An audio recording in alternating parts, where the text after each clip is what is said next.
Na China, milhares de pessoas, não teve revolução. Em vários locais, teve uma fome muito maior do que aquela e não houve revolução. Por que aquilo aconteceu na França e da maneira com que foi?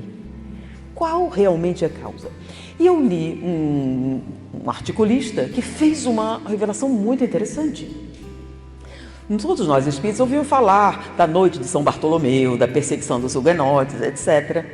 E uma cidade muito significativa chamada La Rochelle, que sofreu um cerco muito grande durante as perseguições aos protestantes. E uma das coisas, nos locais onde essas revoluções aconteceram, as pessoas diziam que os protestantes tinham um papel, mas não fizeram essa associação, porque não era o protestante.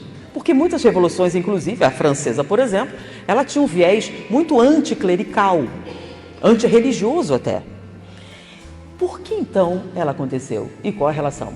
E ele falou que, na verdade, a causa da Revolução Francesa não foi a fome, foi a leitura. Peraí, como assim? Porque vocês sabem que na Igreja Católica, para você seguir os preceitos, você tem que fazer uma série de rituais. Na Igreja Protestante, existe uma máxima importantíssima que você deve seguir diariamente, que é ler a Bíblia. Mas para que você possa fazer isso, primeiro você tem que aprender a ler. Então, um dos presentes que a religião protestante deu ao mundo foi a alfabetização em grande escala. O motivo era para que eles pudessem seguir os preceitos protestantes, que é ler a Bíblia diariamente. Mas uma das consequências de você aprender a ler é a liberdade de informação, de acesso à informação. E na França, os huguenotes começaram então a alfabetizar e surgiram jornalistas que escreviam panfletos de cima da população e fermentavam os pensamentos revolucionários. Mas eles só foram possíveis quando um número significativo de pessoas sabia ler. Então, quando a revolução acontecia em diversos locais, há uma ligação. Esse articulista é fantástico, eu nunca tinha visto essa relação em diversos gráficos. O número de pessoas que sabiam ler e a quantidade de quê? De interação com relação à revolução. Porque você tem fome, mas se não houver alguém que direcione isso de uma maneira que seja significativa e continuada, as pessoas não adquirem a coragem de fazer a revolução. E eram os panfletistas, os maiores inimigos dos monarcas, que fermentavam as ideias. E aí você tem acesso às ideias através do quê? De livros. E aí você exercita a sua liberdade de consciência. E acontecia muito. Externamente você tinha uma postura, mas na sua mente, com acesso a informações, você fermentava os pensamentos próprios. Por incrível que pareça, essa articulista, essa escritora, fez uma colocação que me impressionou muito, que a nossa liberdade de consciência tem diminuído drasticamente atualmente. Mas peraí, nós nunca fomos tão livres. Livres para fazer o que quisermos, livres para nos comportarmos como quisermos. Sim, teoricamente sim. Mas tem acontecido algo muito estranho, que é uma uniformização de pensamento. Cada vez um número maior de pessoas tem assimilado frases, palavras que não são pessoais. Não estão de acordo com as suas convicções profundas.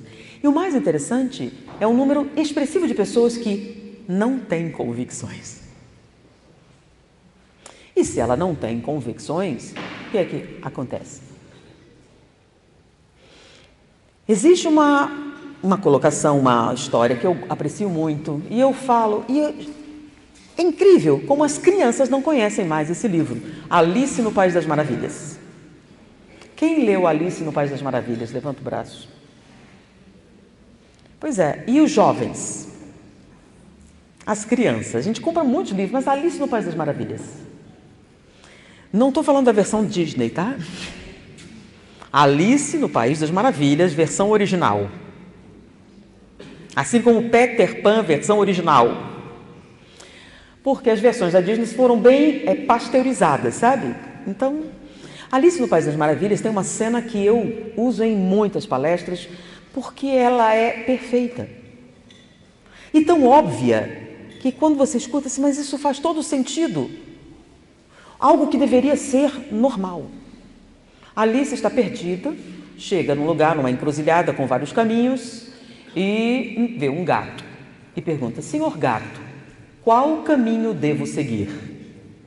E ele dá a resposta perfeita. Depende de para onde você quer ir.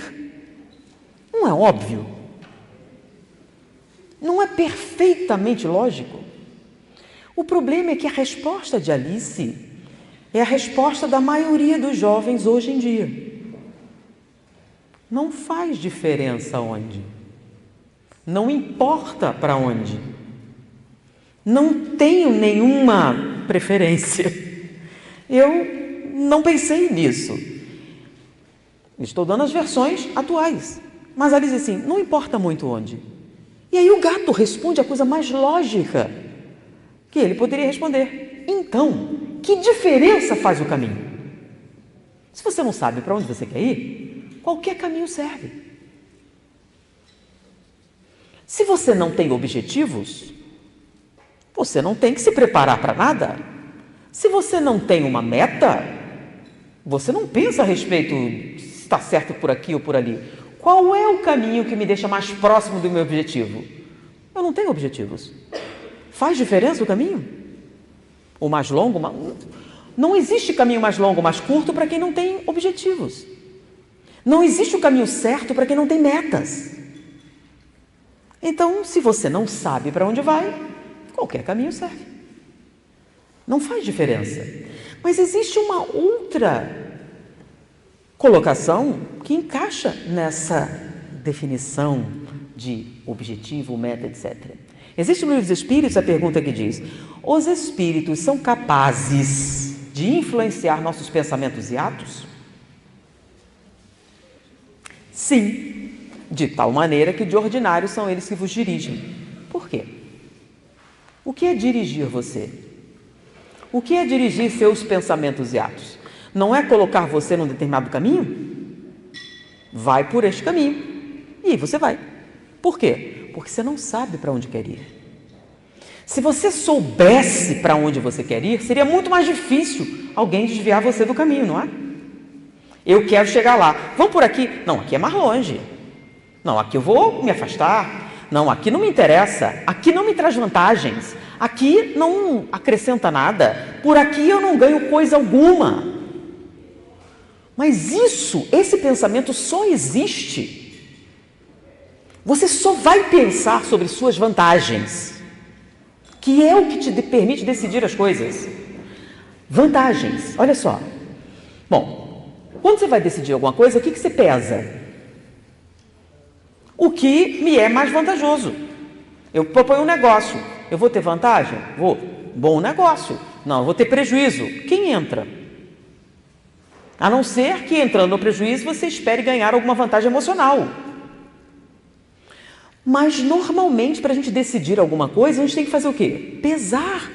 Custo-benefício. O que eu tenho a ganhar? Agora, se você não tem uma meta, se você não tem um objetivo, você não pode decidir isso. Vamos por aqui? Bora. Vamos comigo? Vamos. Eu não tenho nada melhor a fazer. Logo, qualquer sugestão é válida.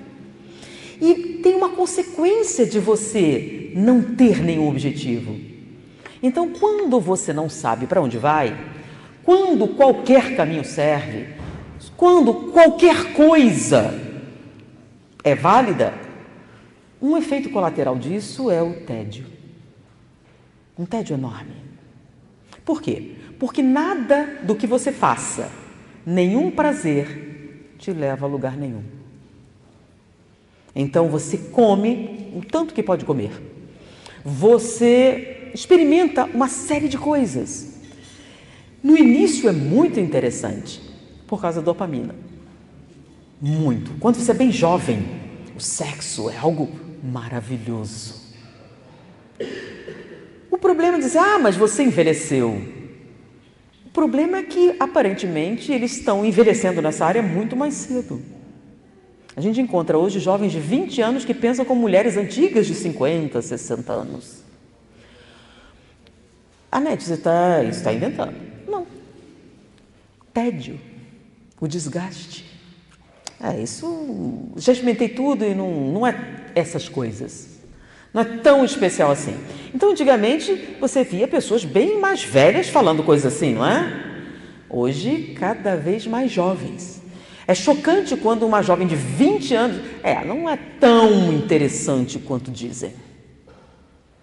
E quando foi que você começou há 12 anos, mais ou menos? Com 20, não é tão interessante assim. Tem coisas mais interessantes. E, normalmente, o sexo é uma das coisas mais energizantes. Se ele não produz mais nenhuma sensação de energia, o que faria isso? É aí que eles procuram coisas mais intensas, como êxtase, fentanil. E uma série... algumas vocês nem conhecem, né? Eu soube nomes assim, que fazia tempo que eu estava fora desse mercado, né? E eu resolvi fazer uma pesquisa. Eu não sei o nome, eles me deram uma lista das 50 mais, eu não sei o que são 30. 30. Eu não sei o que são. Que você encontra nas festas, com os nomes mais exóticos possíveis. E o volume é muito grande. Então, nesse livro, ela fala sobre vício. E como isso está se tornando um grande problema. E o vício está generalizado. Raros são aqueles que não estão ligados a um tipo de vício. Inclusive, ela falou que são romances baratos, e basicamente pornografia na internet, e a pornografia em vários níveis, porque a gente tinha uma definição de pornografia, né? O sexo explícito, uma coisa assim. Ela usou uma outra denominação que eu não conhecia com relação ao sexo explícito, né? Não o sexo explícito, com a pornografia. Ela associa a pornografia com o sexo sem sentido. Sem sentido. Como assim? Normalmente, o objetivo da sexualidade básico é a reprodução. Lembra? No início do nosso processo evolutivo. Ele foi ficando mais complexo. Então, é uma forma de nós criarmos laços familiares, lembra? O pai e a mãe. E aí foi laços sociais, laços de afeto e agora laço nenhum. É banal. E olha que interessante, eu vi uma expressão de um filósofo, né, sobre como os nossos relacionamentos estão líquidos. O que são relacionamentos? Eu fiquei assim, o que são relacionamentos líquidos? Né? É aqueles que se deformam com facilidade. Os líquidos se adaptam a recipientes. É o oposto de relacionamentos sólidos. Existem os sólidos e existem os líquidos. E aí ele coloca, ilustrando uma jovem numa entrevista de TV, dizendo que naquela festa, uma festa, ela beijou 20 rapazes. E aí o filósofo, que líquido. Muito líquido. Só que hoje, quando a gente fala algo assim, você é tão puritana assim? Você é tão retrógrada, arcaica? Isso é tão banal, a gente não deve beijar, né? É que beijar é um eufemismo, né? É alguma coisa que é... Agora, beijar 20 numa única festa. Vamos colocar isso em proporção. Lembra da Alice? Vamos usar uma coisa chamada lógica. Porque essa colocação que eu estou fazendo para vocês é para demonstrar a tese que essa pesquisadora colocou. Tá? De como vocês, nós, né? Que eu também me coloquei nisso, nós emitimos frases, palavras, pensamentos que não correspondem ao que nossa mente, nosso interior concorda. Ok? Vamos ver? Então, beijo é uma coisa banal, o que tem mais? Você vai reprimir o beijo? Vai criar aquelas leis malucas, antigas? Ok, esquece o beijo. Muitos de vocês aqui não tem lanche. Vocês lancharam? Antes de vir aqui para a palestra? Lancharam? Quem lanchou? Levanta o braço. Vocês sabem a importância da higiene bucal? Sabe? Escovar os dentes? Vocês escovaram depois de comer? Se não escovaram, na minha bolsa eu tenho uma escova de dentes que eu posso emprestar. Alguém gostaria de usar essa escova de dente emprestada para fazer uma higiene bucal adequada? Pode usar, eu lavei, está limpinha. Eu lavo muito bem depois de usar, é importante você manter a higiene. E eu também costumo usar Listerine, então ela está bem desinfectada e vocês podem usar com naturalidade. Alguém gostaria de emprestar? Não? Por que não? Eu tenho dentista, faço aquela limpeza periódica, né? Sou uma pessoa pública, tenho que fazer, então é bem limpinha mesmo. Alguém gostaria de usar? Não? Por que não? E olha só, eu estou vendo a cara de nojo algumas pessoas. Eu estou aqui, vocês não estão vendo, mas eu estou vendo. Então algumas pessoas fizeram... elas imaginaram e fizeram carinha de nojo. É ou não é? Então vocês acham que não é alguma coisa higiênica usar uma escova de dente pública? Não estou nem dizendo pública, a minha, emprestada. É ruim. E a reação automática de nojo. Aqueles que não fizeram acharam que era uma piada, uma coisa engraçada. Mas imagina isso.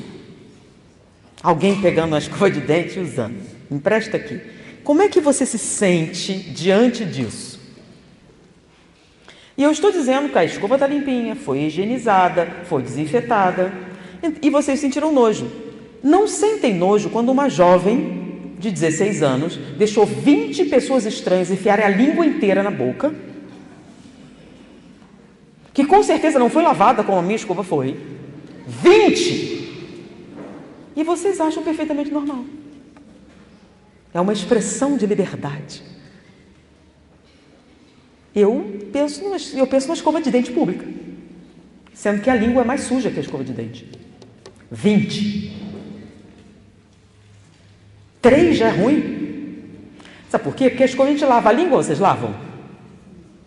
Já ouviu falar de herpes? Hepatite. Quanta coisa tem numa língua estranha. Porque olha só, você beijou desconhecidos numa festa. É uma língua estranha que você deixou enfiar na sua boca. Porque agora todo mundo está rindo e pensando, né? Mas quando eu falei a primeira vez do beijo, eu vi algumas reações. Peraí, está sendo arcaica. Não, estou sendo lógica. Né? Porque antigamente, para você deixar alguém enfiar a língua na sua boca, você tinha que saber a família, o que eu acho justo, se tinha plano de saúde, se não estava com uma doença. Não, vocês não acham lógico isso? Antes de deixar um estranho enfiar na sua boca, você tem uma doença? Você tem AIDS? Você tem herpes? Você tem alguma doença venérea?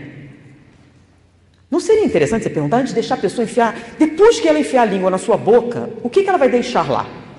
Germes. Germes de estranhos. De múltiplos estranhos. E nenhum de vocês pensou sobre se essa menina é limpinha. Não? E se você fez isso, será que eu sou limpinha? Você tem menos chance de pegar uma doença com a minha escova de dente. Com a escova de dente desses 20 estranhos, você tem menos chance. Porque toda pessoa que escova os dentes, lava a escova. Você sabe que pasta de dente é quase um sabão, né? Então, se você usasse a escova de dente de 20 pessoas estranhas, era mais higiênico do que 20 línguas estranhas na sua boca. Eu estou dizendo 20 que estava num programa dominical. A menina, beijei 20, com a maior alegria. E todo mundo, que legal, que beleza. E a entrevista sorrindo. Ela não fez cara de nojo. É que, você sabe, a área média a gente pensa nisso, né? Tem coisa que a gente fica pensando. Eu fiquei, nossa senhora, já pensou? E ela não pensa nisso. Nenhuma vez. Eu estou falando de língua porque é um eufemismo, né? é quando você deixa outra coisa de estranhos muito mais infectadas. E não perguntou de onde você vem, como é a sua família, tem plano de saúde, pensa alguma coisa na vida? Então muitas pessoas acham que o namoro sem relações sexuais é uma forma de quê? De controle social, etc. Não, na verdade é uma questão de inteligência. Namora para ver se a pessoa tem doença, deixa passar uns dias, ver se tem sintoma, ver se a pessoa é higiênica, ver se é limpa, né? Porque se você fizer isso, você se protege de situações irreversíveis. Porque se der sorte de ser gonorreia, não sei se isso é sorte, tem remédio, mas algumas não. Anete, isso está muito grotesca, essa sua fala. Pois é, que eu estava revisando o livro e ela falando das consequências inevitáveis, dos vícios em pornografia e da estatística que eu não conhecia, da quantidade inenarrável de pessoas viciadas em pornografia. E como isso afeta as suas vidas. A gente fala muito de maconha, de heroína, cocaína, etc. Mas o vício na pornografia, não. Porque ninguém pensa nisso como um vício. Ou como uma porta de entrada para outras drogas mais pesadas. Porém, imagine, você se vicia em pornografia com 12 anos. O que acontece quando você tem 20? Porque antigamente havia um tabu enorme sobre a sexualidade. Então o acesso a determinadas coisas era muito restrito. Então quando você falava de pornografia no passado, era uma revista. Uma única revista que durava vários anos. Coisas desse tipo, não era? Hoje não. Hoje não é assim. Porque o acesso fácil permitiu uma quantidade muito grande de pessoas experimentarem. E vocês sabem como é que funciona? Sexo, lembra que ele é muito energizante? Então vende bem. Então você consome. Então o primeiro é a amostra grátis, depois você tem que pagar. E pagam. É uma das indústrias mais pujantes que existe. E, inclusive, a pessoa fala muito da prostituição, mas agora você tem a digital. Não é, eu sou uma artista, eu não sou uma prostituta, ou não sou um prostituto, porque agora não tem mais essa separação, né? Tudo é muito livre, muito equânime. E você vai na internet e simula todo tipo de ato sexual e a pessoa imagina o que quiser. Então não é mais uma revista, é um vídeo. E a quantidade de jovens que largam os estudos, as profissões, porque isso rende muito mais. Por que eu vou estudar? Por que eu vou trabalhar se eu posso ganhar muito dinheiro fazendo isso? E rápido, por causa do volume, que antes você tinha um número limitado de clientes, não? Só que agora você abre no mundo inteiro.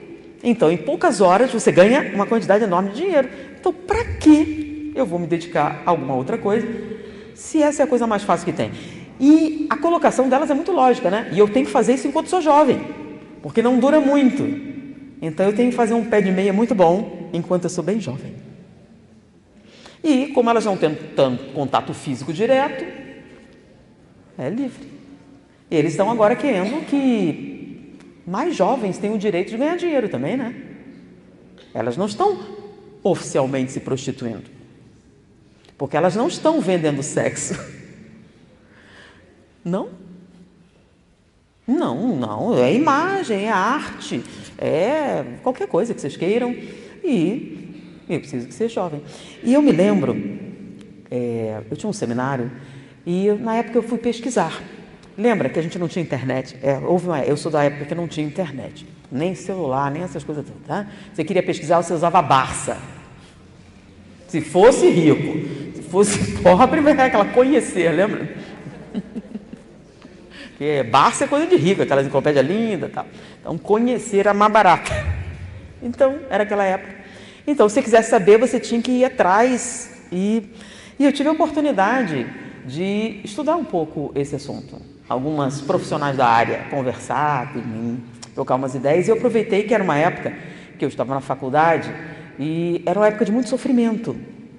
E era importante que a gente desse palestra de esclarecimento a respeito de uma doença que estava se espalhando e que ninguém sabia o que era, como era exatamente. E eu aproveitei para fazer outras pesquisas além de divulgar a informação.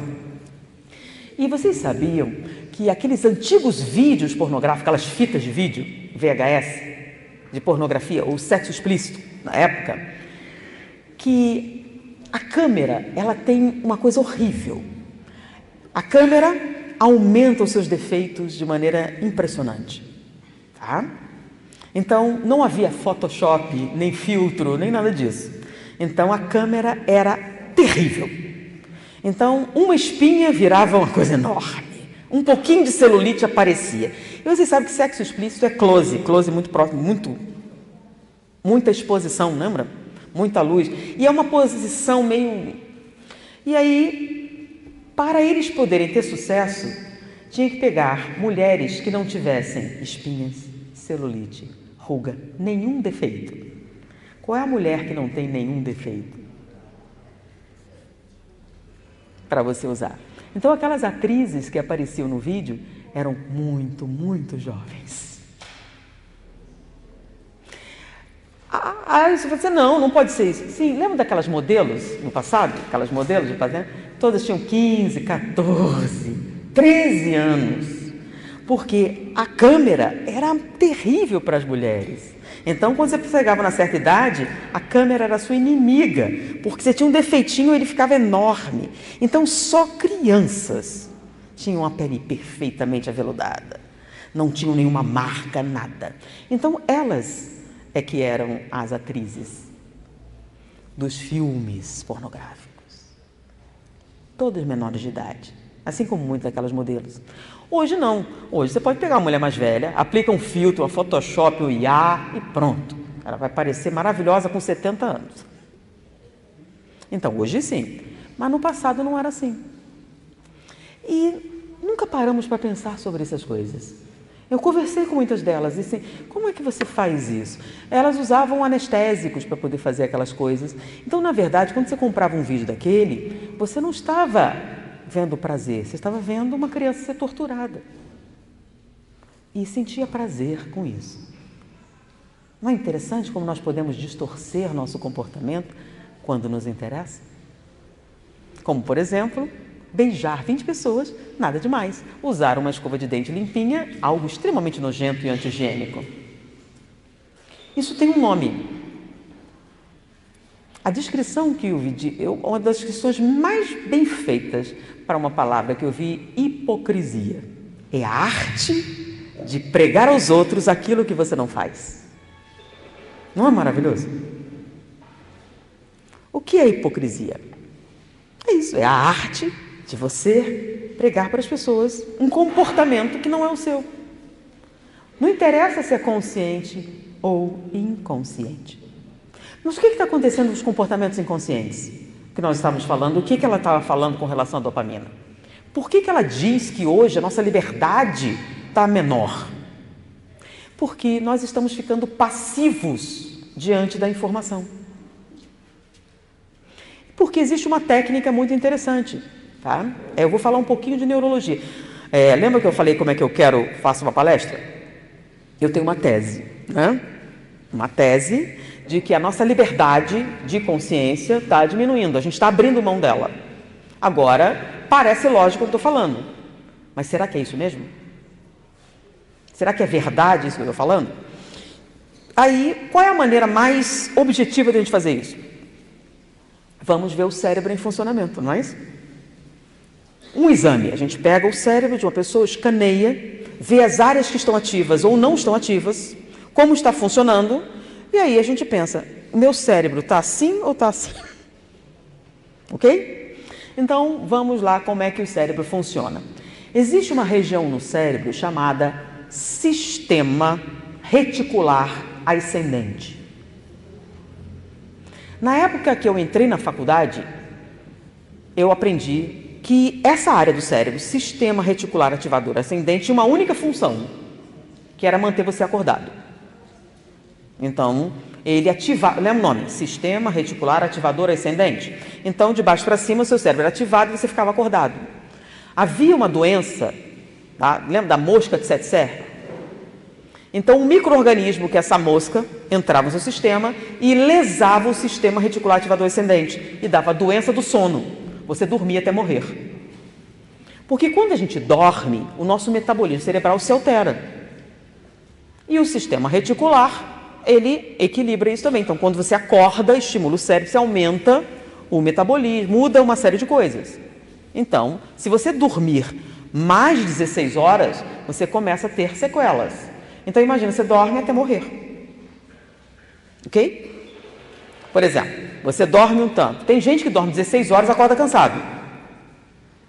Se você dormir mais ainda, o cansaço aumenta.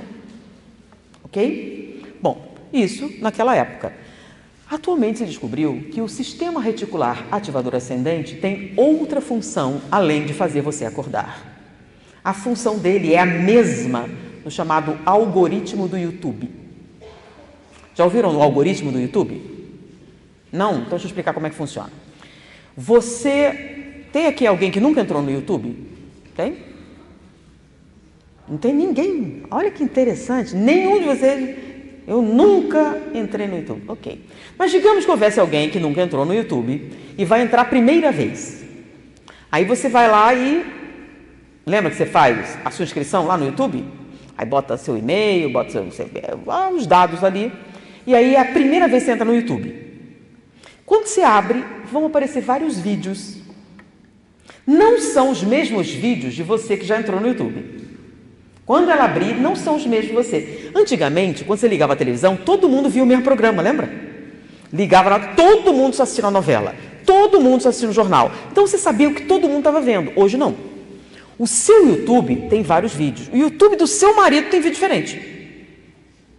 E aí, se a gente pegar um monte de pessoas e abrir todos os YouTube, vão ter vídeos diferentes. Não vai ser o mesmo. Aí, por que isso acontece? A primeira vez que você entra, eles vão colocar vídeos aleatórios.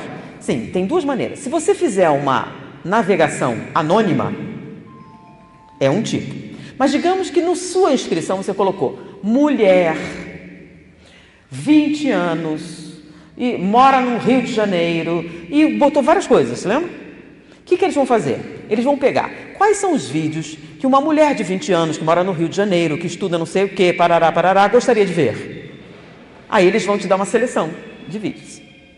Vídeos voltados para isso que você descreveu. Se você disser que é uma mulher de 50 anos que vive no... Aí é um outro vídeo. Se for um homem, vídeos diferentes. E aí você olha aqueles vídeos e clica em um.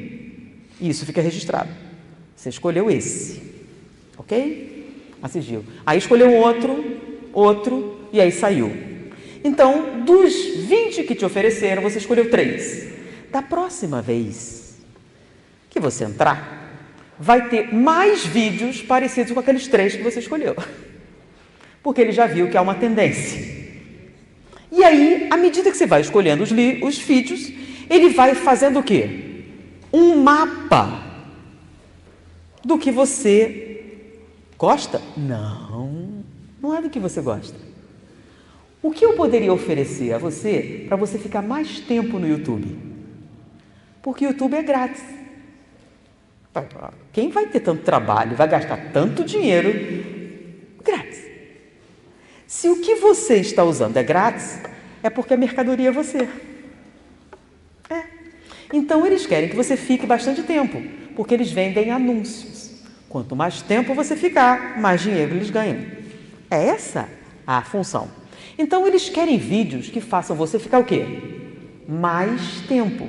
Então, não é o que é apropriado para você, o que é mais interessante para você, o que é mais educativo para você, o que você gosta. Não. O que é que eu posso oferecer que mantenha você mais tempo conectado? Assistindo os anúncios que eu vou te oferecer. E para ele é um negócio espetacular, porque antigamente o anunciante ia comprar uma hora naquela rede. Então, ele vai pagar uma quantidade enorme de dinheiro e os clientes dele vão assistir, ele vende cimento. Mas vai ter lá dona de casa, vai ter criança que não compra cimento. Então, é um desperdício de dinheiro, né? Mas se ele quiser, vai ter que... Agora não. Ele pode fazer o anúncio dele. Homens que trabalhem nisso, que seja... E outro, para mulheres costureiras, isso e aquilo. Você está entendendo que ficou muito mais rentável fazer propaganda no YouTube? Porque o retorno financeiro você gasta menos e ganha mais. Fantástico, mas isso só vai acontecer se vocês consumirem a propaganda. Então, se os vídeos forem interessantes e fizerem você ficar, apesar da propaganda, ótimo. E aí, o algoritmo vai aprendendo sobre você. Muito, vai aprendendo sobre você, vai aprendendo. E eu li um artigo muito interessante hoje sobre... alguém já foi numa farmácia, pegou um remédio qualquer lá, e ele disse, olha, R$32, mas se você cadastrar seu CPF, custa R$9. Quem já teve essa experiência? Aí disse, nossa, que coisa, aí você cadastra seu CPF. Quanto foi que você fez isso a primeira vez? Digita o CPF aí, para comprar bala, comprar isso. Agora, se você entrar nessa farmácia e pedir, eu quero ter acesso aos meus dados, você vai encontrar lá, fulana, 32 anos, que fez uso de antidepressivo de 72 anos, que fez o consumo disso, que consome isso, que usa esse shampoo, que tudo isso ali você pode ver no seu perfil. Você que se cadastrou na farmácia. É para isso. Eles, além de vender remédio, eles estão vendendo informações também. Você sabia que eles sabem mais do que você imagina? Mais do que você mesma? Que faz muito tempo que você não usa mais esse shampoo, mas você usou durante um bom tempo. E aí eles fazem cruzamentos de dados, se outras pessoas, para saber mais ou menos como ele poderia fazer uma propaganda que fosse mais forte, mais poderosa, mais viciante, que fizesse você comprar esse produto. É porque antigamente eles tinham que pagar a atriz para fumar aquele cigarro, para dizer que eu gosto desse perfume, para fazer isso. E era fácil, era simples, né? Você pagava para ela. Então, toda novela, até a roupa, né? Saiu a novela e eles vestiam os personagens, era tudo, eles iam lá e davam, e a coleção estava pronta. Assim que a novela saía, uma semana depois já tinha a loja, todos, o vestido da fulana lá, da Ruth e da Raquel. Tem lá, entreguei a idade agora, né? Da Ruth e da Raquel. Tem lá o vestido, tem lá o negócio, aquele troço. Aí você comprava. Sempre tinha até decoração. As mesas, os negócios. Então, o povo competia para decorar a casa daquele povo, para poder vender os negócios. Vocês sabiam disso? Eu só soube conversando com uma pessoa que fazia essa decoração. Um monte de gente vinha oferecer os produtos, ela fazia uma seleção ali, para decorar a casa da Ruth, da Raquel, com aqueles bibelô, aqueles troços todos. Depois você ia na loja, olha, eu da Raquel, eu quero esse. Vestido, nossa, era um mercado muito pujante. E agora acabou, só que agora está melhor, porque vocês estão entregando muito mais coisa. Alguém me perguntou, Anete, é verdade que a Alexa está espionando a nossa casa para dizer para as propagandas?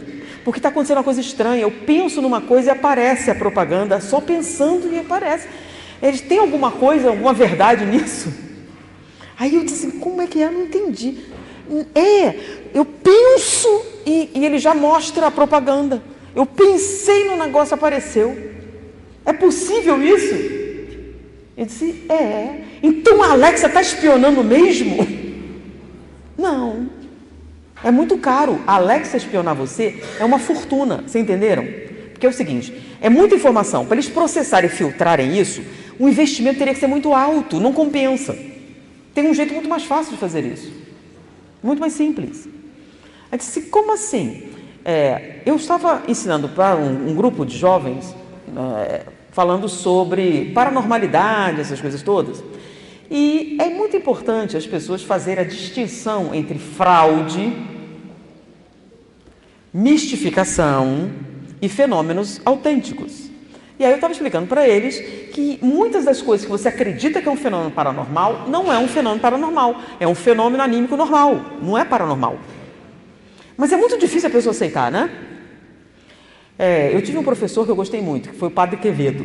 Eu fui aluno do Padre Quevedo. Fiz o curso dele, e ele era um hipnotizador extraordinário, um dos melhores cursos que eu vi de parapsicologia que ele deu, foi muito bom.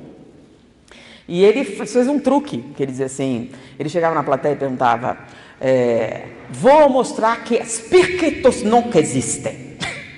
E aí ele fazia um truque fantástico, que era pegar uma pessoa da plateia e fazer falar inglês ou entender inglês. Pessoas que diziam que não sabiam falar inglês.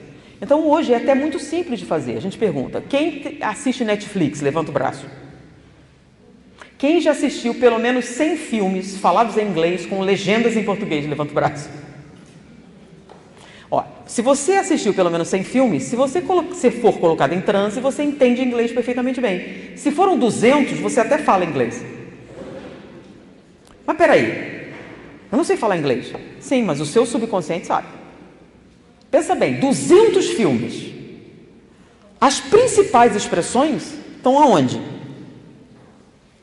E você assiste todo dia, sem nenhuma resistência. Esse material está todo do seu subconsciente. Então, uma parte de vocês fala inglês. Você pode até não acreditar. Na verdade, você só não fala porque não acredita. Isso é uma crença limitante. Se você acabar com essa crença, você vai falar. É impressionante. Por exemplo, eu fiz tudo que era curso de inglês, cultura inglesa, associar isso e aquilo outro, e não falo. Meu filho nunca fez curso nenhum e fala o inglês fluente. E ele nem sabia que falava. Se fosse só um, mas eu tenho 3. Os 3 falavam inglês e um falava japonês também. E ele não sabia, ele descobriu que ele arrumou um emprego e um japonês apareceu, ele estava falando inglês, daqui a pouco ele falou japonês também. E ele não sabia que falava tão bem. Sabe como? Videogame. Entra no videogame. E eu achei aquilo muito exótico. A gente já pensa, reencarnação, né? Eles reencarnaram, devem vir de lá e tal. E aí já estão... Não. Tem um estudo que mostra que quando você não reage contra... Então, por exemplo, pegaram pessoas mais velhas, botaram para jogar videogame. Lembra? O que é videogame? Você está tentando acertar aqueles negócios, fazendo aquilo ali, e as pessoas estão falando com você. O que acontece? O seu consciente está tão focado naquele negócio que você faz o quê? Responde. Não dá tempo da sua crença dizer, você não sabe inglês, você não consegue fazer isso, você não pode fazer isso, é impossível. E aí, como você não tem essa voz falando, você pega e fala. E aí, digo, meu Deus, eu estou falando. Tá. Então, eles estão criando métodos de ensinar idiomas que usam isso. Eles tentam sobrecarregar seu consciente para poder o inconsciente se libertar e falar inglês. E funciona, fantástico, tem todo um estudo sobre isso, eu achei um espetáculo. E aí finalmente aprendi inglês, entrei em um método desse, entendeu? Olha, tudo que é coisa, não aprendi nada. E aí eu usei essa técnica aí e ganhei uma bolsa de estudo para o Japão. Mas japonês não, mas lá falando inglês. Então foi assim. Ou seja, funciona. Olha quanto tempo eu desperdicei. Então, pensa nisso. Agora, Anete, o que isso tem a ver com o espiritismo? Com toda essa técnica, tá? Eles começam a fazer o quê? Colocar uma série de informações às quais você não reage, às quais você não pensa, às quais você não analisa, às quais você não critica, e elas vão sendo assimiladas, porque você passa quantas horas nas redes sociais? Faça o cálculo. Quantos vídeos no YouTube vocês viram hoje? Hoje. Vou ser sincero, sem hipocrisia, tá? Quem viu um vídeo no YouTube hoje? Quem viu 2? Quem viu 3? 4? 5? 6? 7? Olha só, é hipocrisia? E sabe qual é a média de vídeos que você vê no YouTube? A média? 50. Os vídeos do YouTube, o short, o TikTok, eu falei YouTube, né? Eles têm em média 3, 4 minutos. Se você passou 1 hora, quantos vídeos você viu? Entendeu? Então a média é 50. Agora tem gente que faz muito mais. E aí, nesse vídeo, o que entrou? Agora quando você vê um, vê o outro, o que acontece? Você ativa uma região do cérebro, tá? E essa região do cérebro é responsável pela sua distração. É como se você ficasse boiando, entendeu? Recebendo as coisas. Então você desliga essas partes sensoriais. Sabe por quê? Determinadas partes se desligam? Porque o lobo frontal, ele é muito caro. Como assim? Custo-benefício. Para você ativar o lobo frontal ou pré-frontal, por exemplo, eles são as células mais complexas, mais especializadas. Elas gastam muito, consomem muito, muitas calorias, muita energia. Então, o que você faz? Tudo que você repete várias vezes, automatiza. O que significa? Você não tem que pensar sobre isso. Por exemplo, para aqueles que sabem dirigir, certo? Vocês dirigem. E se eu pedir para você, descreva tudo que está fazendo? Não, agora eu botei a primeira, pesei na embreagem, daqui a pouco você bate o carro. Não é não? Porque você não pensa nada na hora que está dirigindo. Se você começar a descrever, daqui a pouco você se atrapalha. Porque o automatismo assumiu. Você fez aquilo tantas vezes que agora faz sem pensar. Pensa bem, olha como funciona. Você fez autoescola, tá? 18 anos, tirou sua carteira e seu pai te deu um carro. E aí você, com a sua carta nova, entrou no carro, do lado está seu namorado e atrás tem 3 amigos. E aí vocês vão passear no carro novo, com a carta nova. E aí alguém fala alguma coisa, cala a boca, eu estou dirigindo, agora vem a primeira. Mas assim, não, peraí, eu nem retrovisor. Não é assim? Não fala nada que eu estou dirigindo. E 10 anos depois, do seu lado é o seu namorado, não é mais é o seu marido, atrás tem 3 crianças. E aí vocês começam a discutir, por que você não fez isso, não sei o que lá, não sei o que lá, daqui a pouco vem um caminhão e você freia. Detalhe, você não está dirigindo. Você freou e está no lado do passageiro. Vem cá, por que você freou? Freio vai que ajuda, né? Você freou por quê? Automatismo cerebral. Aquilo é tão automático, você freia. Mesmo que você não está no pedal. O caminhão vem e você freia. Você não pensa sobre isso. São coisas que você faz sem pensar. Só que isso, antigamente, era restrito a dirigir, cozinhar, fazer certas tarefas, determinadas coisas. Só que agora você faz isso quando está no YouTube. Só que é perigoso, gente, né? Vai que vem uma mensagem subliminar, algumas propagandas, determinadas coisas que não coincidem com o que você chama seus princípios, suas convicções. Então é possível você abrir a boca e falar uma série de coisas com as quais seu coração não concorda?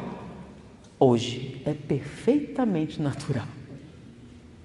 Você tomar atitudes, verbalizar determinadas coisas que não são aquilo que você sente, que se você tivesse tempo para pensar, para analisar, não faria?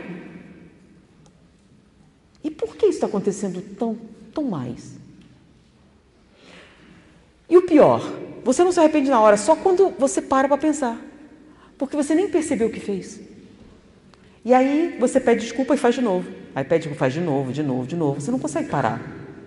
Você é viciado em cometer erros. E por que eu faço isso? Eu não queria ser assim. E aí o pessoal pergunta, Nete, como vencer a procrastinação? Nete, como eu faço para isso? Como fazer aquilo? Coisas simples, com técnicas bem simples. A minha família é contra e eu me desanimo e não faço. Por que eu não consigo fazer dieta? Por que eu não consigo fazer isso, fazer aquilo? Como eu faço para ganhar dinheiro? Até isso, é o dinheiro. É até simples. Aí alguém diz assim, não, se é tão simples, por que você não ganha dinheiro? É porque você tem que trabalhar muito e eu não tenho vontade de fazer isso. Eu prefiro menos dinheiro e mais liberdade de fazer o que eu quiser. Porque a única maneira de você ganhar muito dinheiro e não trabalhar é roubando. Bom, então, se você quiser ganhar muito dinheiro, tem que trabalhar muito. Então, eu prefiro que meu marido trabalhe muito e eu faça algumas outras coisas. Acontece, né? É claro que a outra parte tem que concordar. Piadas à parte, eu me lembro de conversar com meu marido, a gente estava discutindo alguma coisa e ele falou alguma coisa assim, meu filho, a gente fez um contrato, você casou comigo porque eu era inteligente, eu casei com você porque você era bonito. Então, tudo nas devidas proporções. Então, é uma brincadeira, mas ilustra. Então, eu sei como poderia, mas você teria que dar uma dedicação que eu não tenho interesse em dar.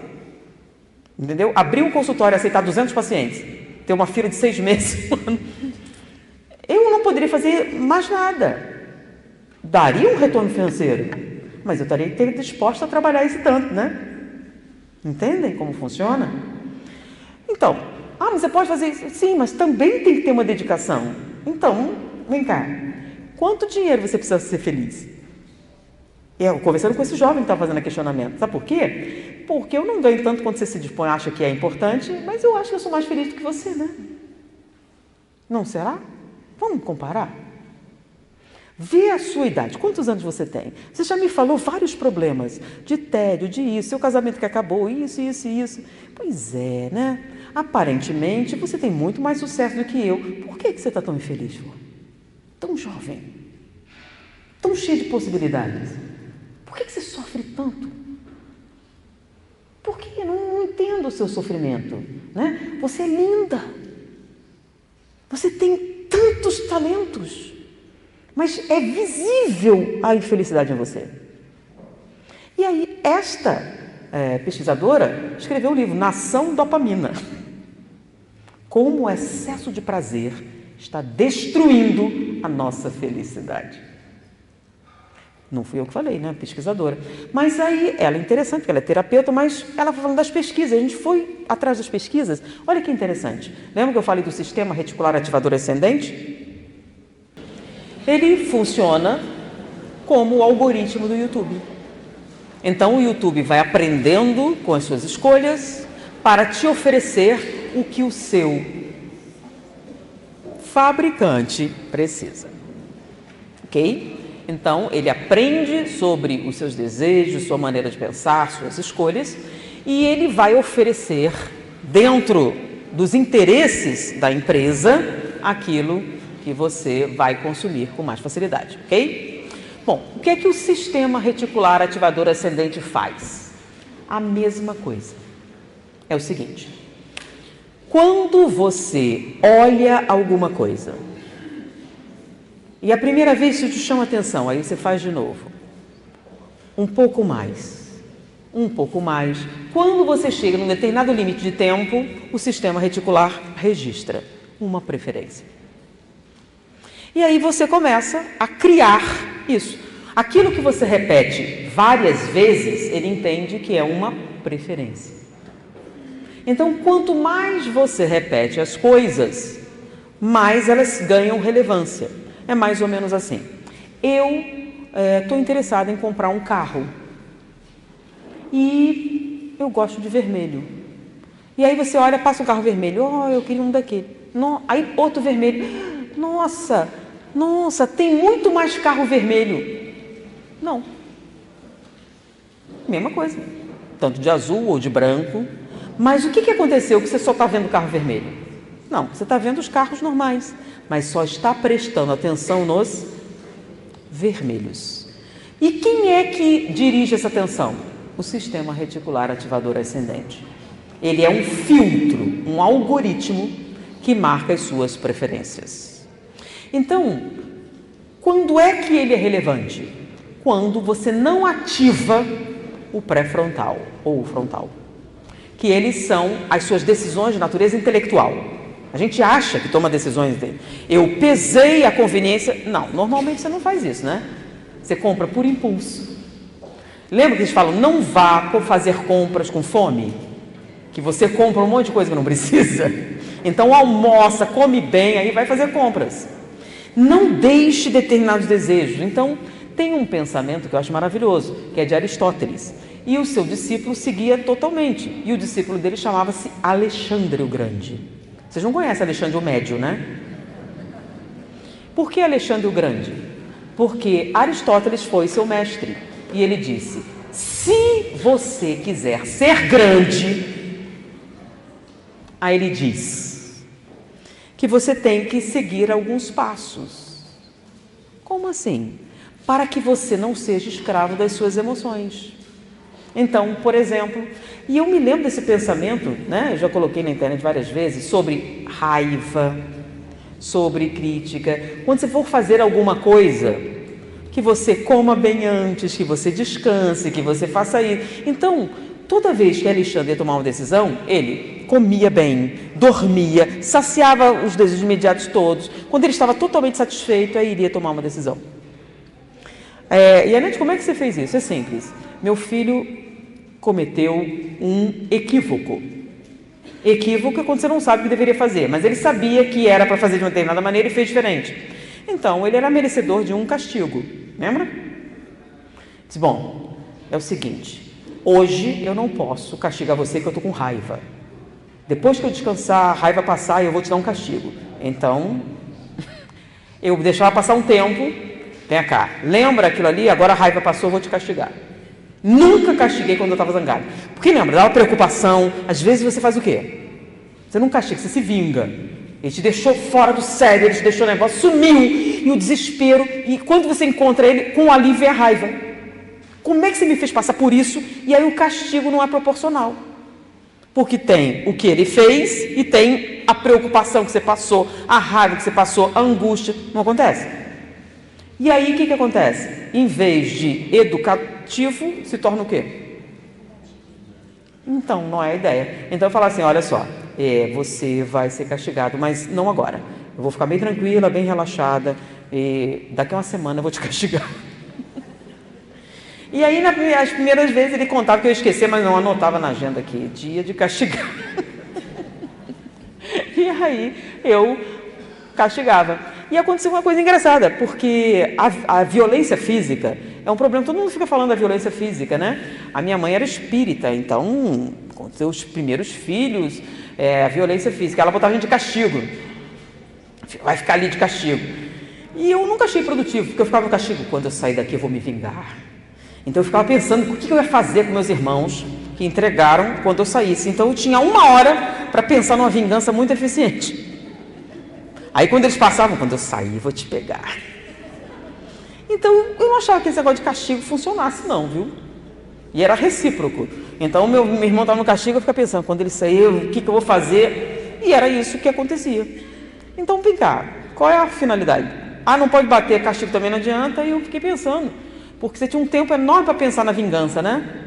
Aí eu bolei uma estratégia muito interessante, né? Quando ele chegar na idade de começar a fazer as coisas, porque criança pequena não faz, né? Normalmente, não intencionalmente. É criança mais velhinha. Aí, a primeira vez, vem cá, eu tenho um castigo para você, você fez isso, eu tinha dito que não era para fazer e tal, então você vai ser castigado. Aqui está um poema. Se quiser sair do castigo, você decora isso e declama para mim bem certinho, pode ir embora. Então, você pode fazer isso em meia hora ou pode levar 5 dias, não importa. Você escolhe. Normalmente, lembra que eles acabam, não ia soltar mesmo, então eles decoravam o mais rápido possível para poder sair. Então, agora, recita para mim, deixa eu ver. Perfeito, pode ir embora. E aí? Pensa bem, se você está decorando um poema, dá para pensar em vingança? Não. E se você escolher uns poemas espíritas, então, não fica legal? Aí um dia, os 3 fizeram uma arte assim, e disse, bom, o castigo vai ser grande. Aí eu dei para eles Marchemos de Castro Alves, no Parnaso ali tudo. Mas mãe, isso é muito grande, então divide entre vocês. Eles tinham de obrigado, né? Então, todos tinham que aprender. Então, eles tinham que cooperar para fazer o mais rápido possível para se mandar. Que era um poema enorme, lembra do Marchemos? Então, eles dividiram, todos juntos, e aí quando eles colavam, deixei, e eles declamaram certinho, então pode ir embora. E o tempo foi passando, um dia meu filho chegou, mãe, minha professora disse que eu sou um intelectual. Eu disse, como? É porque ele sabia um monte de poemas. Eu disse, nossa. E aí quando eles ficaram mais velhos, ele aprendeu a tocar violão e declamava o poema tocando violão. Nossa! Como é que você ficou assim? Castigo da minha mãe. Funciona. Eles se beneficiaram de diversas maneiras com essa... E ele sabia muito poema, que ele fazia muita coisa, se não fizesse. E um dia, eu me lembro de um dia eu me equivoquei, eu dei um negócio para o menino e esqueci. Não era um poema, era um negócio... Aí ele ficou achando ruim. Aí sim, é muito difícil. Quando eu fui ver, eu tinha dado uma lista de filósofos, né? Anaxágoras, não sei o que lá. E eram nomes difíceis, ele estava com 8 anos. Aí... Até hoje ele sabe que era Anaxágoras, Anaximandro, não sei o que lá. Eu errei, dei uma folha errada para ele, um negócio assim. E ele decorou e veio falar assim. Aí quando ele começou, peraí, você está estranho. Anaximandro era um filósofo, não sei o quê. Por quê? E tem um outro efeito interessante. Lembra que é um algoritmo? Se você repete, o que o sistema reticular faz? Dá relevância à informação. Entenderam? Então, como é que os vícios surgem? Você faz, repete, repete, repete. Então ele pega alguma coisa de prazer, dá uma amostra, outra amostra, o suficiente para você entrar no quê? A relevância. E como é que a gente pode neutralizar, então, aparentemente, o domínio que eles têm sobre nós? Porque, inclusive, gente, existe até algumas técnicas que são proibidas, mas vocês acham mesmo que o povo não faz? É proibido usar propaganda subliminar, sabiam? E ninguém usa.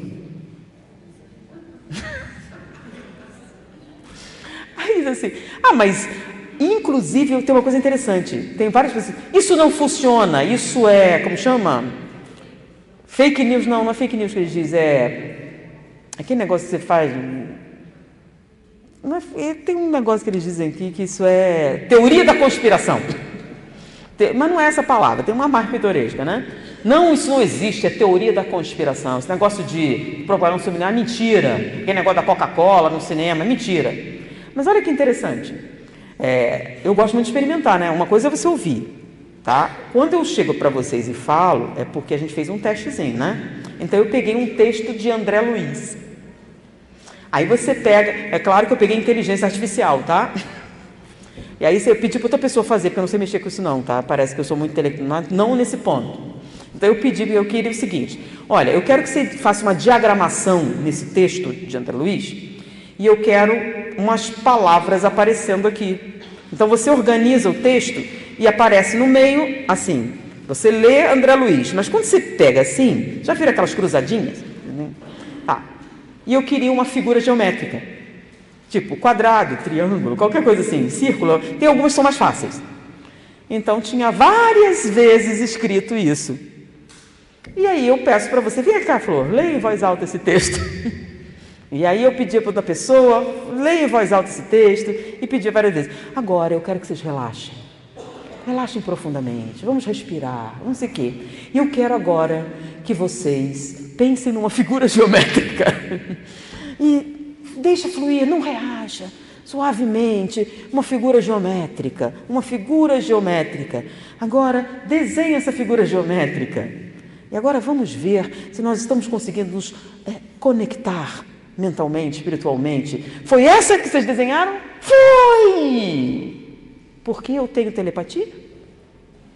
Porque eu tenho poder? Porque nós nos conectamos espiritualmente? Ou porque vocês leram ali no texto? E olha que legal, funcionou. Todo mundo viu a figura geométrica. E difícil é convencer a pessoa que não foi telepatia. Não, mas foi. É que você não quer aceitar que você é médium e tem poder. Não foi um truque. Foi um truque de manipulação. Bom? É proibido fazer isso, tá? E aí? Vocês podem me impedir de fazer isso? Você acha mesmo que alguém que não tem nenhum interesse espiritual em vocês, que não é caridoso, que não os ama, não vai usar uma técnica que funciona? Ok? Mas ela funciona sempre com todo mundo? Não. Quando é que ela não funciona? Quando o lugar vazio está ocupado. Quando é que é fácil fazer isso? Quando está vazio. Lembra? Não importa muito onde. Então, que diferença faz o caminho? Então, o que é que protege você da manipulação? Preenchimento. Eu não estou acreditando nisso. Vou demonstrar para vocês nesse momento, tá? Pensem num canguru. Estão pensando num canguru? Aquele bichinho australiano que tem aquela... Pensem num canguru. Vocês estão pensando num canguru? É uma coisa muito simples. Agora eu vou pedir algo igualmente simples, tá? Não pense num canguru. Não pense no canguru. Não estão pensando no canguru? Vocês não entenderam o que eu estou pedindo? É uma coisa muito simples. Por que vocês não podem fazer? Vocês têm problema? Vocês são limitados intelectualmente? É simples. Não pense no canguru. E aí o que acontece? Como é que você pode fazer para não pensar no canguru? Vou pensar num coelho, vou pensar em algum... Vocês estão entendendo? O cérebro não entende, não faça isso. Não adianta. E aí tem uma situação terrível, quando você diz assim, não bata no seu irmão. Não bata no seu irmão. Não bata. Funciona? Não. Então, o que poderia fazer então? Abraça seu irmão, amigo outra vez. Lembra? Reforço positivo. Só que você não entende muito bem e fica fazendo errado. Então, como é que a gente faz para se proteger da manipulação mental? Essa eu falei foi bem óbvia, tá? E fica difícil eu escrever coisa muito grande assim no meio do texto, né? Dá para fazer coisa assim simples. Senão vocês vão acabar anotando, né? Então tem que ser de uma maneira que vocês não percebam. Então repete. É só você pegar e ele organiza assim, fica bem bonitinho o texto e no meio está escrito. Aí você procura isso, você acha lá. Círculo, círculo, círculo. E é mais fácil ainda, o sistema reticular reconhece padrões. Então esses padrões, mas ele conhece, mas seu consciente não. Então ele faz o quê? Entra. O sistema reticular capta. Você está repetindo isso, repetindo isso, repetindo isso, então é importante. O que ele faz? Lembra que ele não é inteligente? Ele é uma máquina de reconhecer padrões. E aí você faz isso. E sem perceber, você consome isso. E preenche seu subconsciente com ideias que não coincidem com seus princípios. Mas é uma música, né? A letra não faz diferença, a música é legal. O que tem de mais uma música? Não tem nada a ver, não é relevante, não é significativo. Que interessante. Olha só, vocês sabem que eles fizeram algumas pesquisas com algumas músicas clássicas e que células cancerígenas reagem a algumas delas. Nunca ouviram falar nisso? Procura na internet, tá? Ela serve para outra coisa além de ver vídeo do TikTok. Faz uma pesquisa e vê lá. Influência da música no tratamento do câncer. Aí você vai encontrar vários artigos. Agora, não usa aquele Google comum, usa o Google Academics, né?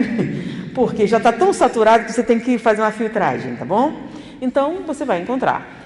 Você não vê a influência do funk no tratamento do câncer. O que você está dizendo então? Você está sendo elitista? Não, não tem, né? Mas já experimentaram? Já. E o que aconteceu? Nada. Só algumas músicas fizeram diferença. Não foram todas. E, coincidentemente, nós temos Mozart, nós temos Beethoven, nós temos alguns outros assim. Isso é elitista? Não, eles testaram um montão de coisa. Só algumas foram relevantes. Algumas músicas folclóricas tiveram um efeito. Por exemplo, vocês sabiam que a gaita de foles e algumas músicas escocesas, elas têm alguns efeitos, né, no comportamento, por exemplo. Elas fazem você obedecer ordens. Por isso que eles criaram para a hora de mandar os soldados, né? Eles botavam aquela música para facilitar o processo. Então, algumas músicas favorecem determinados estados. E elas têm relevância. Então, o sistema reticular, quando ele é exposto repetidamente a padrões, ele assimila os padrões. E quando você não está pensando nada, você segue os padrões que você tem internamente. Entendeu por que você está perdendo a liberdade? Porque você fica muito tempo consumindo material que não coincide com o que você tem aqui. Então, eu quero pensar assim, eu acho certo fazer isso, eu acho isso, acho aquilo, e você tem lá as suas ideias, quando você pensa nelas. Então, quando alguém pergunta, qual é, digamos assim, a sua filosofia de vida? Aí você descreve, o que é isso, eu sou assim, eu sigo esses preceitos. Aí, quando você vai ver, você faz tudo diferente. E quando você fala, eu não queria fazer isso, mas fez. E faz de novo, e faz de novo. Aí você fala, mas eu não quero fazer, mas faz.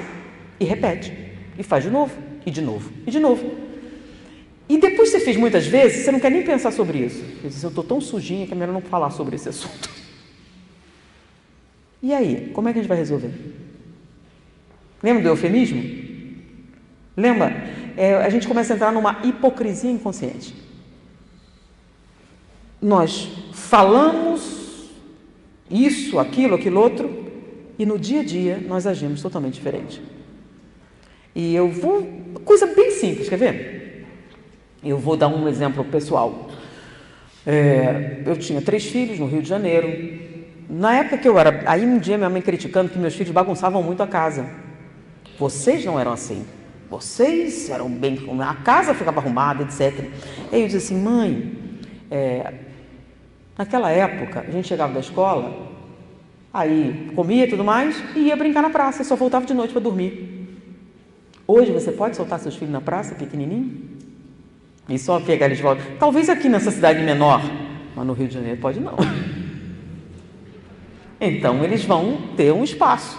Então, crianças agitadas têm que mover. E aí, por conta disso, na minha sala não tinha sofá. Também não tinha mesa.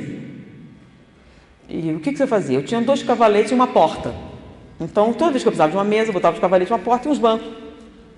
E o que tinha na minha sala? Eu botei umas prateleiras, aqui tinha vários instrumentos musicais, um monte. Aqui tinha tinta, que fizeram pintar. E aqui tinha outras coisas que eu achava que eram relevantes para uma criança. O único lugar que era bem bacana era o quarto, que aí eu gastava. Então eles tinham um colchão, comprei o colchão até hoje, meu filho queria levar embora. Comprei o colchão, lembra que a gente de 10 anos, que é uma grana? Comprei lençol de linho egípcio. Então, eu tinha um triliche, né? E aí tudo arrumado, aqueles edredom, cara, eu gastei a grana. Mas não tinha sofá, não tinha TV, não tinha mesinha de lado, não tinha enfeite, não tinha quadro, não tinha nada. Aí a minha mãe chegava, mas olha só isso, como é que você vai fazer? Não dá para receber ninguém, você não tem um sofá, você não tem uma mesa. Eu disse, mãe, é o seguinte, se for meu amigo, ele veio comer minha comida e conversar comigo. Se for meu inimigo, espero que não volte. É ou não é? Agora, olha como é que você faz. Você gasta uma grana enorme num sofá branco, num tapete felpudo, num monte de coisa. Não senta que vai sujar meu sofá! E aí, no quarto onde as crianças ficam, você compra aquele lençol de R$15 na loja americana, né? Você lavou, primeira vez fica cheio de bolinha. Não tem? É descartável. É bom para visita, você vai joga fora, não precisa lavar. Aquele colchão barato, aquele negócio assim, porque a visita não vai ver o quarto. Por isso chama sala de visita. É para um povo que não mora lá. Ou não é? E não é onde você gasta mais dinheiro? Pensa no quanto custou o que tem no quarto e o quanto custou o que tem na sala. E compara. E qual é o seu objetivo? E olha mais interessante. Você vai convidar algumas pessoas que você não conhece, não simpatiza muito. Aí você capricha, limpa tudo, faz aquele jantar, aquela mesa, fica uma semana fazendo tudo. E aí vem aquele povo e aí vem um amigo seu, você é de casa, entra na geladeira e pega qualquer coisa. Quem é mais importante? Você gasta mais dinheiro que seus inimigos do que seus amigos. Para quem que você capricha? Para o desconhecido, que nem vai voltar na sua casa nunca mais. E aquelas pessoas próximas, não. Você é de casa, qualquer porcaria prescreve. Qual é o sentido disso, gente? Você gasta mais dinheiro no restaurante para gente que você não conhece, desconhecido. E as pessoas próximas, não. Ou não é assim? Pensa no seu esforço para impressionar pessoas irrelevantes, que não tem significado, você não vai ver de novo. É que nem no casamento, você pega aquele vestido e guarda para usar no casamento. E aí você se prepara toda. E em casa, olha só, mais de um homem reclamou comigo, na época que a gente fazia algumas terapias, eu não aguento chegar em casa e ver a minha mulher com o mesmo hobby velho rasgado. Mas você já experimentou? Eu já comprei lingerie, comprei uma coisa, mas ela usa aquele bem ferrado, calcinha velha, tudo caído, desbeiçado. Já está casado um tempão, agora não é mais importante, né? Você só se arruma para os outros, né? Pensa bem, eu nunca usei um sapato de salto alto para ir num casamento. Já pensou, roador, negócio? Não. Agora, quando meu marido chegava em casa, eu tenho uma coleção colorida, sabe? 5 horas quando ele ia chegar, deixa eu me arrumar, aí botava um salto alto, uma roupa bem sensual. Nunca ninguém me viu assim na rua. Só meu marido. E meu filho cresceu vendo essas coisas. Um dia ele chegou assim, mãe, você não podia levar a minha mulher para fazer compra? Você está maluco, meu filho? Que história é essa? Leva ela para fazer umas compras, uns negócios. Por quê? É porque eu queria que ela se arrumasse mais igual você fazia. Você está doido? Não faz sentido. Aí fiz uma brincadeira. Você sabe que em casa eu viajava e tudo mais, e eu tenho uma peruca loira, uma ruiva. Aqui o meu marido mais gosta de Xena Guerreira.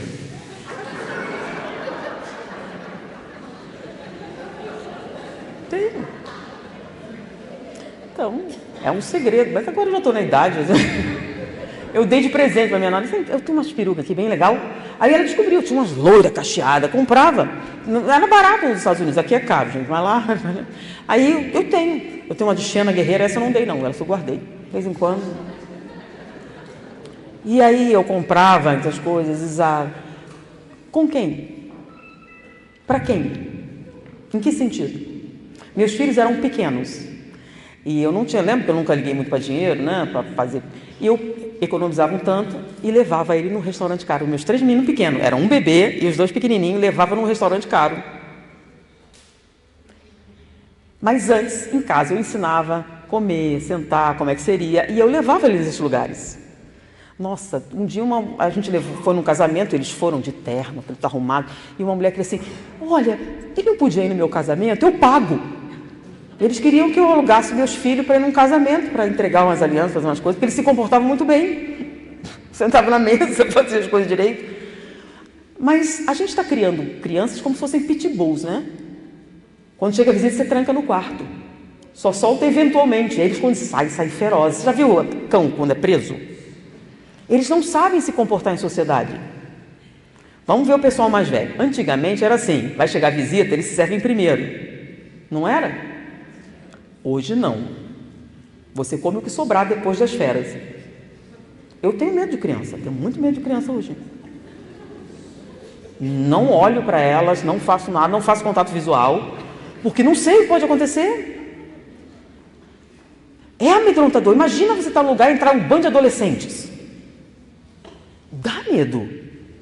Então criança também, criança pequena, nossa, eu tenho muito horror, porque elas são extremamente perigosas. E eu, como eu não vou aceitar bem, vai dar problema. Então é melhor não ter contato visual. E aí? É isso que você espera? Que tem um problema. Se você não discipliná-las, elas vão apanhar muito na escola. Vão sofrer bullying. Porque você aceita, os outros vão aceitar? Se elas forem desagradáveis, antipáticas, grosseiras, e você acha lindo, você tem certeza que a professora não vai torturá-las um pouquinho? E os colegas? Ah, a professora não pode, que ela vai para a cadeia. Ah, mas é muito simples, quem quiser bater nele pode, eu não vou nem olhar. Ela não fala isso diretamente, mas faz assim, ela vira e ele apanha. Ah, mas foram as outras crianças, eu não posso fazer nada se ele é malvado. O nome disso é hipocrisia, ou melhor, eufemismo, né? A gente finge que isso não é real, mas é. Então nós somos responsáveis por isso. Então eu tenho que ir e levava nos lugares, para eles aprenderem a se comportar socialmente. Então os melhores restaurantes eu reservava para o meu marido e meus filhos. E os inimigos? Eu nunca me dei muito ao trabalho, né? Se é muito antipático, eu não vou gastar meu tempo. Não. Ah, mas a gente tem que fazer o quê? Lembra de princípios morais? Tem algum princípio moral que diz, é melhor você ser hipócrita, você vai levar mais vantagem. É melhor você mentir, é melhor você fingir que gosta de uma pessoa. Acontece até uma coisa interessante. Se alguém disser para mim, a NET disse mal de você, a pessoa não acredita, porque se eu achar, eu falo logo. Então, se alguém disse, é mentira. Aí o máximo pode acontecer, eu nem te conheço, e a pessoa inventou mesmo. Por quê? Porque eu não me dou o trabalho de fazer isso. E outra coisa, eu costumo, vamos lá, eu me conheço, tenho certos limites, então o que eu faço? Me afasto. É muito mais fácil. Lembra? Tem uma coisa que Filomeno de Miranda disse, que é um espírito, que é um dos mais versados na área da obsessão, e que eu gosto muito. Se não tem nada de bom a dizer, não diga nada. Não. Mas tem coisas difíceis, né? Então é melhor não estar perto da pessoa, porque aí não tem tentação de falar. Lembra? Desculpas aceitas, acesso negado. Pensa nisso. Vê se não tem vantagem. Ah, mas a gente não deve perdoar? Sim, mas pensa bem, é melhor não errar. Não? Eu até falo sobre o término de relacionamento. E as pessoas se apegam ao sofrimento. A culpa é dele. Tem certeza? Está tocando aquela música, troca a estação. Ele sentar no sofá, se livra do sofá, faça alguma coisa. E eu disse que vou fazer uma camiseta, tá? Vamos amar ao próximo. Aí em letras menores, porque o anterior você já sabe que não deu certo. Faz ou não faz sentido? Pensa, vê se não é uma frase relevante. Acabou. Se prender aquilo é construir o quê? Sistema reticular. Você, todo lado que você olhar, você vai ver traição. Você não vai nem ter a chance, lembra? Outra pessoa, outra circunstância, e ele vai pagar por tudo que ele não fez. Acontece ou não acontece? Por quê? Porque você já espera isso. Então você não dá nem a chance da pessoa ser diferente. Todo lugar que você olha, todos os homens, todas as mulheres. Que isso? E o indivíduo? Ele não tem direitos? Ele não tem escolhas? Como assim todos os homens? As pessoas são diferentes e todas as mulheres? Mulheres totalmente diferentes, com gostos diferentes. Então ela deve ser julgada por ela, por ele, pelo indivíduo. Mas se o seu sistema reticular, lembra, todo lado que você olhar, você só vê o quê? E ilustrando isso, uma vida... houve uma época que um dos nossos professores, ele também trabalhava no Instituto Médico Legal. E ele levava alguns alunos para fazer perícia, aprender, fazer exames, entendeu? E eu estava num desses grupos, quando chegou uma jovem que é apanhada brutalmente do seu marido, e ela foi fazer um exame de corpo de delito para pedir uma medida cautelar, né? Uma separação judicial. Olha só, hoje você tem muita liberdade, naquela época era mais complicado. Então, aí você não diz qual época, porque minha mãe me pediu encarecidamente que não faça isso. Aí disse, mas eu não ligo. Mas eu ligo, se você disser a sua idade, vão saber a minha. Ela já está mais flexível, mas a gente respeita. Então, ela pediu e foi, ela tinha se machucado e conseguiu, separou-se. Passado um tempo, essa mesma jovem volta. Por coincidência, nós estávamos ali. E ela voltou. Ela arrumou um namorado e o namorado bateu nela. Fez o exame e tudo mais. E... Passado um tempo, ela arrumou outro namorado e o namorado bateu nela. E olha o azar, era o mesmo grupo. Foi uma coincidência, porque sempre eram de pessoas diferentes. E um dos rapazes chegou assim, essa gosta. E o professor ouviu. Naquela época não tinha nada demais, mas hoje... Então, o professor ouviu, e ele era uma pessoa muito séria, muito rígida, né? E como? O que significa? Como assim? Ele foi assim, professor, veja bem. Aí ele fez a pergunta, todos os homens batem a mulher? Ela é muito azarada? O que é que você entende? Não são todos os homens que batem mulher. Ela tem muito azar? Ou ela procura? Sem hipocrisia, o que é que vocês pensam? O professor fez uma colocação que eu achei fantástica. Ele disse assim, se ela gostasse, teria ficado com o primeiro marido que batia. Ela terminou 3 relacionamentos por causa da violência. Ou não é? Então o senhor está dizendo que todo homem faz isso? Não. Que ela tem azar? Não. Mas também não é porque ela gosta. Mas se ela entrar numa sala com 100 homens, de quem ela vai se aproximar? Aí virou, do que bate? Não. Porque ela não gosta de apanhar.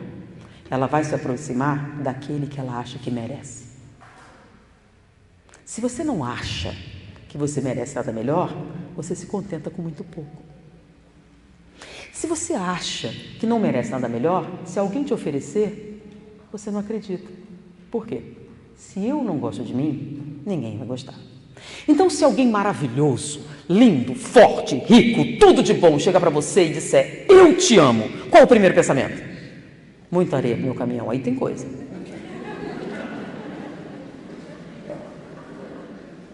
Não, vocês não vão dizer assim, eu quero sim. Não, o primeiro pensamento é o quê? Não é? Olha só, você faz um trabalho e alguém elogia. Que trabalho maravilhoso. O que ela está querendo? O que ela quer dizer com isso? Agora, você faz uma coisa e alguém fala ruim. Tem razão, tá horrível. A pessoa, quando ela diz, você aceita. Você veste a roupa, tá horrível. Você acredita instantaneamente. Não adianta 100 pessoas disserem que tá lindo, que você só acredita o quê? Ou não é? Você faz um negócio na internet, todo mundo elogia, vem um e critica. Pronto, acabou tudo. Quer dizer, e os 100 que gostaram? tem gente que tem inveja? Não tem gente que é ruim? Não tem gente... Mas por quê? Por que que você prefere acreditar na coisa negativa? Porque é o que tem dentro de você.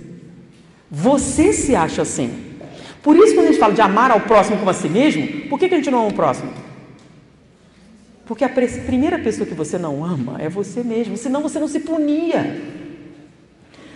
É muito comum a pessoa assim, as pessoas me botam para baixo. Por que que você anda com essas pessoas, gente? Não entendo. Você sabe que ela te bota para baixo, por que que você vai atrás? Aí dizer, porque gosta? Não, aí está o erro. Porque quando você fala isso, você diz assim, eu não gosto. É porque você não acredita que merece algo melhor. Você encheu, lembra o sistema reticular? Você olha para todo lado e só vê o quê? Fracasso. Por que não uma experiência? Uma jovem veio conversar comigo, ela viveu uma situação muito terrível. Ela era casada, tinha 2 filhos, tinha uma vida maravilhosa. Ela conheceu uma pessoa e teve um caso extraconjugal, arrumou um amante. E ela foi pega em adultério. Foi um escândalo. E foi público, foi um negócio bem terrível. E o marido pleiteou a guarda dos filhos, como foi uma coisa, uma cidade pequena, foi um escarcel. E essa mulher ficou numa situação muito terrível. Entrou numa série de coisas, drogas, coisas assim, e se tornou espírita. Se recuperou e tudo mais.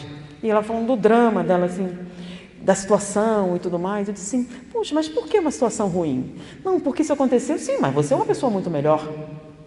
E aparentemente nunca ninguém disse isso, né? Como assim? Você é muito melhor do que todas as outras aqui presentes. Como assim? Olha só, você faria isso de novo? Nunca! Sabe por quê? Porque você sabe exatamente onde isso vai dar. Você sabe todos os buracos do caminho, tudo que pode acontecer. Você vai repetir? Nunca. As outras a gente não tem certeza. Se você nunca viveu isso, tem certeza? Tem uma frase que eu gosto muito. Olha, a primeira vez que eu ouvi foi de Nelson Rodrigues. Outras pessoas disseram que é de outra pessoa. Bom, eu vou falar que foi o Nelson Rodrigues, tá? A ocasião faz o furto, porque ladrão você já é. Não é não? Pensa bem. Como é que você sabe? Você já teve a oportunidade? Já teve a situação? Não tem polícia, não tem nada, você está ali, ninguém vai saber. É só aí que você vai saber se não é. Agora, você não rouba porque tem medo da polícia? Tem certeza que você não é ladrão? Você não fez por quê? Lembra quando teve aquela greve da polícia no Espírito Santo? Os saques, pessoas comuns, porque não foi no bairro pobre, da classe média. Não tem polícia, não tem mais nada. Tem certeza que a gente vai manter a atividade social nesse nível ou o povo?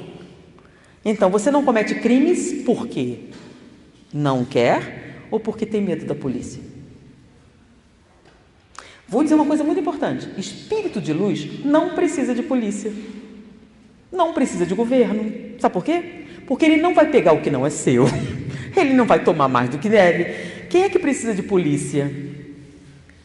Quem é que precisa de fiscalização? Compreendem? Então, um erro é uma oportunidade de quê? De aprender alguma coisa. É claro, se você estiver consciente do que está fazendo, lembra? Da manipulação? Então você consome, está cheio disso, pode ser diferente do que você pensa. Então a gente precisa fazer o quê? Que o nosso pensamento corresponda ao nosso subconsciente. E como é que a gente faz isso? A gente tem que encher o sistema reticular ativador ascendente de coisas positivas. Então, por exemplo, quem aqui já leu Paulo Estevão? Levanta o braço. Quantas vezes? Uma vez? 2? 3? 4? Sabe quantas vezes eu li? 30, pelo menos.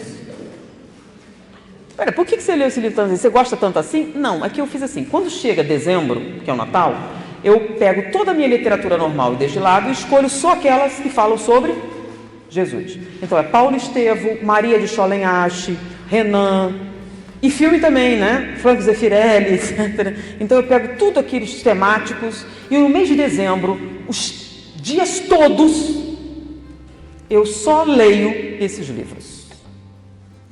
Só assisto esses filmes. Uma vez por ano só, gente. Custa muito. Tem um monte de filme legal, agora tem mais. E aí eu leio novamente. Para quê? Qual o espírito mais perfeito dado ao homem para servir de modelo e guia? E o que é um modelo? O que é um guia? Modelo é algo para ser reproduzido e guia é o que aponta o caminho. Quais foram as últimas palavras de Jesus?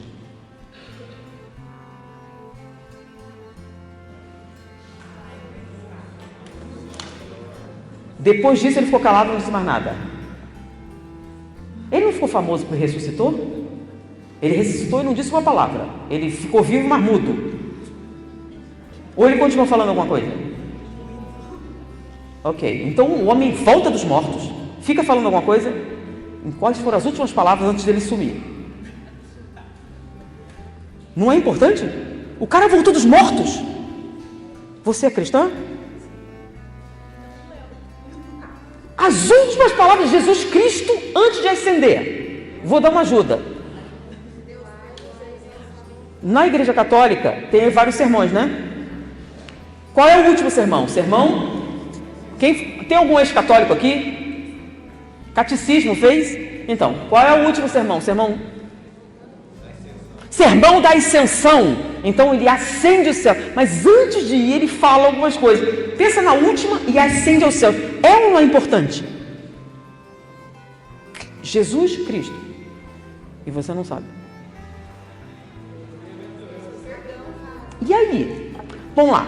Quantos sermões Jesus fez? Vou ajudar. Menos de 10, mais que 5. Não é muito, gente. Menos que 10. Aí vocês vão chutar cada número.